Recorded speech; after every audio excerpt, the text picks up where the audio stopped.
Yes, now bless now.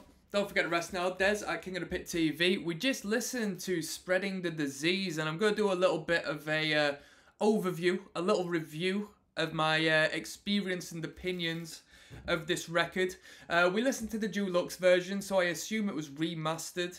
Potentially, the master, well, the production and the sound engineering and the overall soundscape experience was quite pleasant, quite fresh. So it was well produced. Let's say that.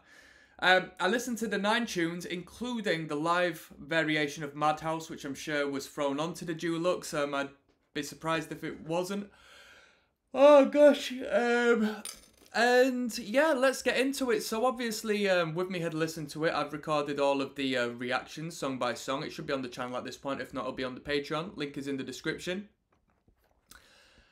Let's jump into it. Overall, I didn't think it was a great record, and I don't say that because I thought it was bad music.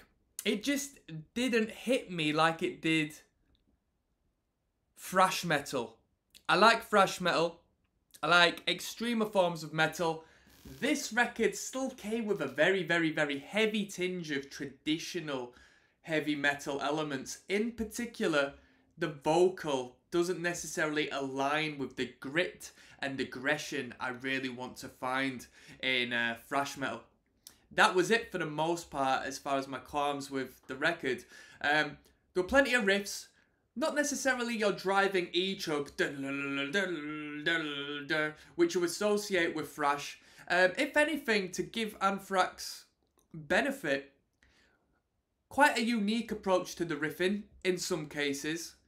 A little bit inventive from time to time in relation to what you hear with your Metallicas and your Slayers at least. But, you know, the major tonality at times and in cooperation with the vocal line and so forth, and tempo-wise, there's a lot of, you know, didn't necessarily explode with the energy I find within this particular genre of music. It didn't really touch me too much.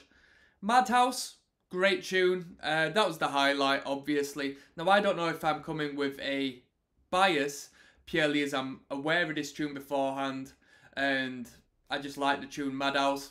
I think it's a timeless thrash metal classic, so there is a classic on this record at the very least. I can't really say that for any of the others.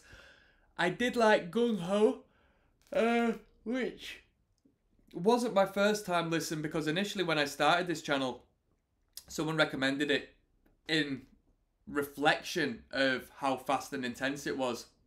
I don't know why Anthrax didn't throw more of them elements into the rest of the record, but they definitely showcased that ability on the last track of the record, and I'm assuming they go further into that sound when we get into the next records, or at least I do hope so, because for this to be one of the big 4, I find quite surprising. There's like no classics on this in comparison to when we had, you know, Killing Is My Business, Hell Awaits, Ride the Lightning. The competitors are just above and beyond. Killing In My Business, I think, has got a parallel, because I think at this moment both of them bands are lacking a little bit, not in technicality or musicianship or songwriting or sound, but just my personal opinion. It's all subjective, right? It doesn't necessarily hit me like the Metallicas and the Slayers are doing right now, this far into the discography. As I said, sound engineering, production, spot on, no problems at all. The riffs, there sounds like there was a lot of fun riffs. Me as a guitarist, first and foremost, I appreciated some of the riffs, and I thought, yes, I bet that's well nice to play. Proper digging the strings at this point and that point. And that's about it for my overview of this record. Rating-wise, oh, I'm going to be tight. I'm going to give Anthrax Spreading the Disease a 3 out of... I would give it a 3 out of 10 because Madhouse is on it. I'll give it a 4.5 out of 10 because Madhouse is on it. I'm harsh with the ratings, but it is what it is. I'm not going to return to this record. If anything, it would be a displeasure for me to return to this record. It didn't hit me. It didn't hit me. I found it quite boring. Song lengths, bit too long for what they had to offer. On a side note, guitar solos, very tasty. The lead guitars were very nice. The soloing was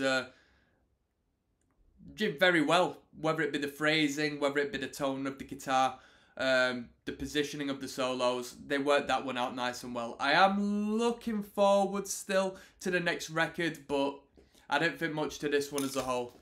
I'm signing out, people. I'm going to look into some of the history surrounding this record next.